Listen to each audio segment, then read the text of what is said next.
The second book of Moses, called Exodus, chapter 18, The Visit by Jethro.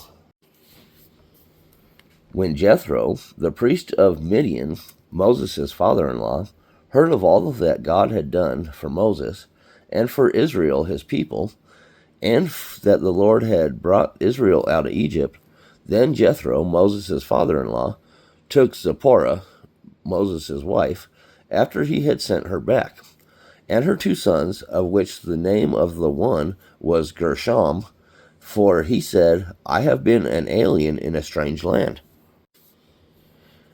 And the name of the other was Eliezer, for the God of my father, said he, was my help, and delivered me from the sword of Pharaoh.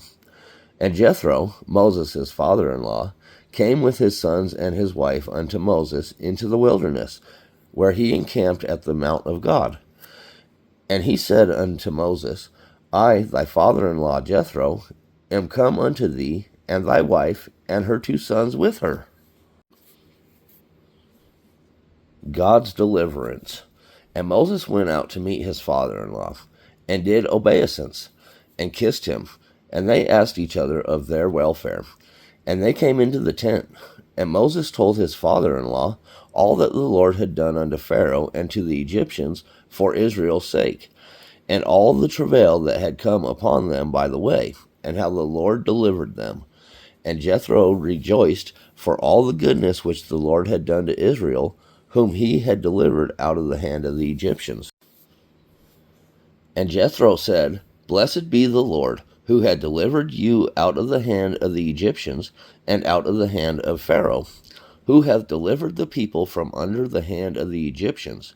Now I know that the Lord is greater than all gods, for in the thing wherein they dealt proudly he was above them. And Jethro, Moses' father-in-law, took a burnt offering and sacrifices for God. And Aaron came, and all the elders of Israel, to eat bread with Moses' father-in-law before God. Moses acts as judge. And it came to pass on the morrow that Moses sat to judge the people. And the people stood by Moses from the morning unto the evening. And when Moses' father-in-law saw all that he did to the people, he said, What is this thing that thou doest to the people? Why sittest thou thyself alone, and all the people stand by thee from morning unto evening? And Moses said unto his father-in-law, Because the people come unto me to inquire of God. When they have a matter, they come unto me, and I judge between one and another, and I do make them know the statutes of God and his laws. Good advice from Jethro. And Moses' father-in-law said unto him, The thing that thou doest is not good. Thou wilt surely wear away, both thou and this people that is with thee. For this thing is too heavy for thee. Thou art not able to perform it thyself alone. Hearken now unto my voice. I will give thee counsel, and God shall be with thee. Be thou for the people to Godward, that thou mayest bring the causes unto God. And thou shalt teach them ordinances and laws, and shalt show them the way wherein they must walk, and the work that they must do. Moreover, thou shalt provide out of all the people able men, such as fear God, men of truth, hating covetousness, and place such over them to be rulers of thousands, and rulers of hundreds, rulers of 50s, and rulers of 10s.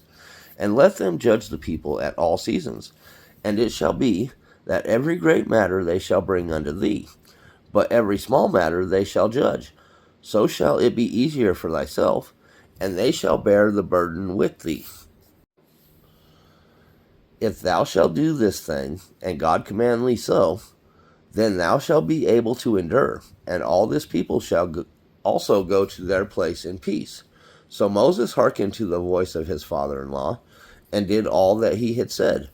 And Moses chose able men out of all Israel, and made them heads over the people, rulers of thousands, rulers of hundreds, rulers of 50s, rulers of 10s.